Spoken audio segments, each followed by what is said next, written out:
Aku ada kawan tu, dia beli rumah semidi. Betul? 8 tahun lepas lah. Betul lepas. 8 tahun lepas. Betul? Lepas tu dia kata rumah tu dia tak nak gitu lah. Dia nak jual. Macam mana prosesnya? Tak sekali kau kena tengok grant lah. Grant freehold ataupun leasehold. Kalau leasehold ni kau kena tengok lah baki dia tinggal berapa.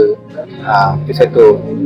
Yang kedua, kalau let's say lah kalau rumah tu apartment ni, rumah apartment kena tengok rumah tu masih settle ataupun tidak. Ada certain keadaan tu, kadang-kadang lender pun ada problem masih settle. Kedua. Yang ketiga, kena tahulah berapa market value. Berapa market value ada dekat kawasan situ lah. Kena tengok.